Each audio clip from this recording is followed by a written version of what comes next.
is Minister Krista Duchene from Canada at 2:44:20. I'm sure there'll be a number of questions because you're both new faces up here and we want to get to know you.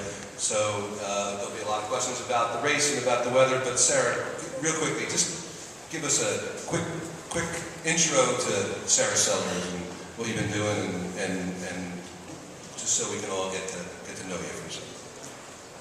I'm from Utah, living in Arizona right now. I ran at Weber State University in college, 5K, 10K runner. My college career was cut a little short due to navicular stress fracture, so I feel like I never really reached my potential in college. And then I went to grad school and wasn't able to really train a lot then, so this is kind of my first training block since coming back from injury in college. Great. And Krista, could you do the same for us? Just give us a little intro to yourself. I'm from Brantford, Ontario, Canada, and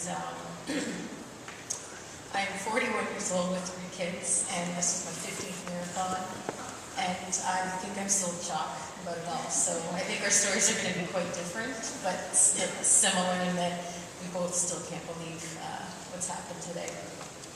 Coming in, I'll get to the question in a second, but this morning when you're heading out to the start and you're preparing, what was your goal? What were you thinking was realistic for you? What were you going to try to do? I was hoping to be top 3 masters and maybe top 15 overall. Sara?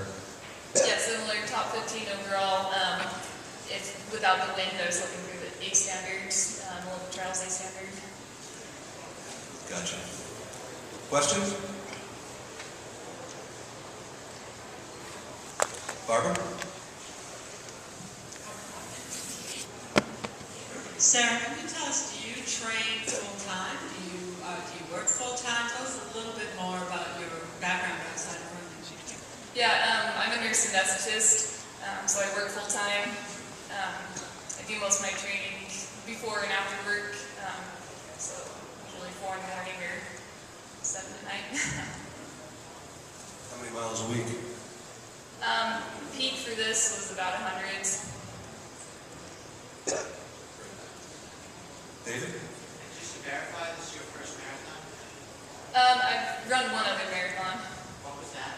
That was Huntsville, Utah. How'd you do there?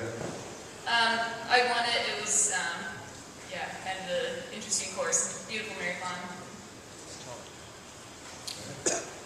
Kurt? Krista, you've been to Rio, the Olympic marathon. You've run 2:28:30. But when did you realize you were going to be third today in the race? Oh, the last 5K was just crazy how it all unfolded. I mean, I'm still in shock. I had to see it to believe it that I was third, and it was very similar to when we had our 3rd child after having 2 boys. It took me an hour to believe she was a girl. And the midwife and my husband had to confirm that, even though I saw her. So Sara and the other woman that was running with her, they passed me. I thought I was totally on my own, and I knew I had more to give, so I thought, well, hey, like, I've got to move ahead and at least be top 10.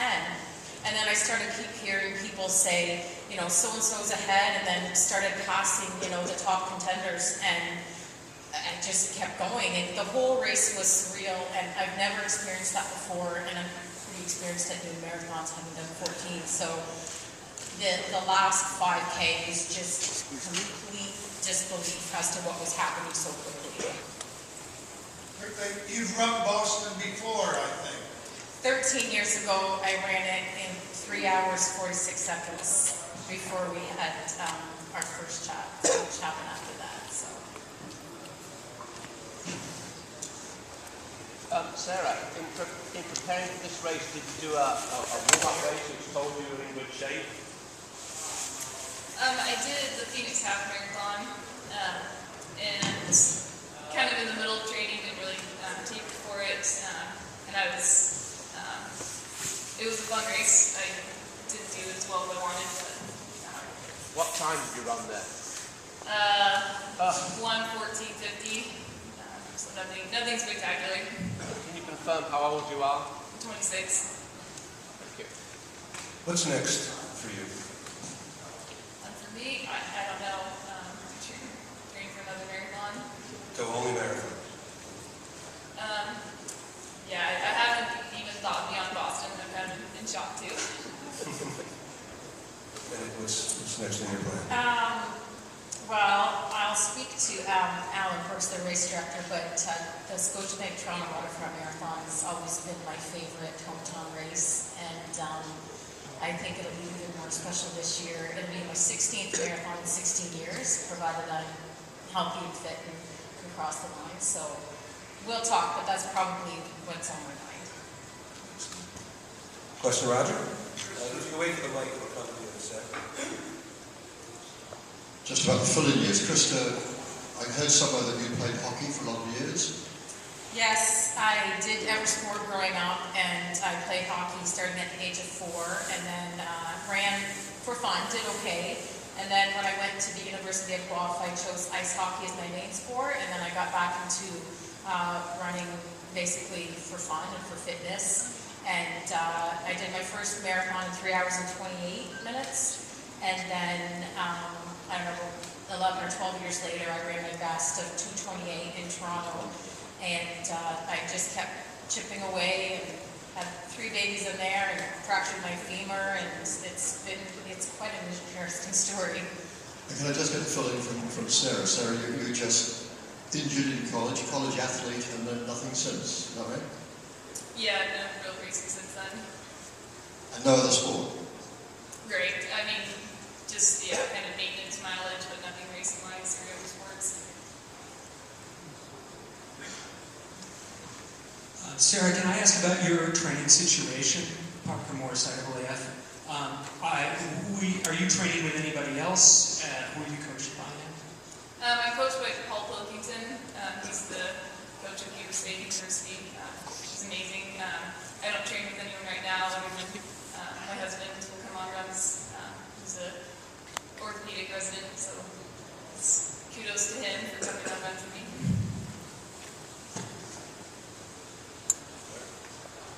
Both you guys won a lot of money. Do you have any plans for that? Did you even know? Like Sarah, I think you won $75,000. Yeah, good job about that. The exciting thing for me is that I think I can officially call this a job right now, and although I love being a registered dietitian, this is definitely more exciting, so I think I can continue running for a while. And we have 3 kids, so there's a lot of expenses there, but I'm grateful to my husband because, there's never a guarantee for an income in running, and obviously he's the one that pays our mortgage and supports me in all of this, and now I can provide a bit more, which is exciting. We have time for a question, 2 or like that.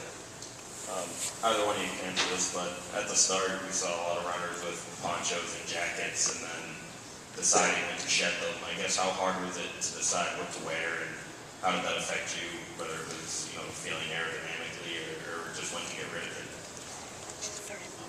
I guess for me, my goal just to have something to stay dry for the first couple miles while I got warmed up, and then I just had one layer on under that because I knew once I was wet, there's no hope you're just going to be wet the whole time. Yes, I'm glad that Mary Kate took care of us so well in giving us that extra number to wear on that layer that we could shed, and I'm grateful that I did wear that extra layer. I'm a Saucony, so I'm glad I took it off at the end with about 2K to go because none of my lows were visible, I think, with that. So, it's one of those things where there's not a lot you can do, but you do what you can. And the weather didn't get better, but you just keep going. All right, last question over there. But, I'm going to go over to here. Sorry, Tanner, and we'll take it from there. We have to get to the chairs. I was just wondering, when you were out there in the last 5K or 10K of the race, you were passing some of the best runners in the world and in the country. Can you just describe, what kinds of thoughts were you having when you were passing these people? It was crazy. I know Sara and, I forget, what was the other one's name? I need to learn that. Okay, the woman that placed 4th, they passed me with about 5K to go, and I thought, oh, I've got more I can give. I want to maybe at least be top 10.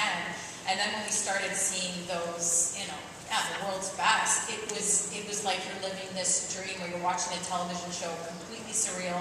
You're running and you can't believe you're passing them, but I just felt good. I mean, I felt good the whole race. I'm from Canada. Our winters can be pretty nasty, so it's like you're running in shock and you have no idea what's happening. And even when we're walking past the finish line, I said, what's going on? What just happened? And I still couldn't believe it until I saw it in writing when we were in the recovery area. Yeah, very similar. Some of the women that I was passing, just complete disbelief, because I have the utmost respect for who they are as athletes and people, and I look up to them extremely, and I in no way consider myself on their level at all. So, yeah, lots of respect to everyone out there. And the only person I didn't see was Desi, which is obviously a lie. Great segue. We will see Desi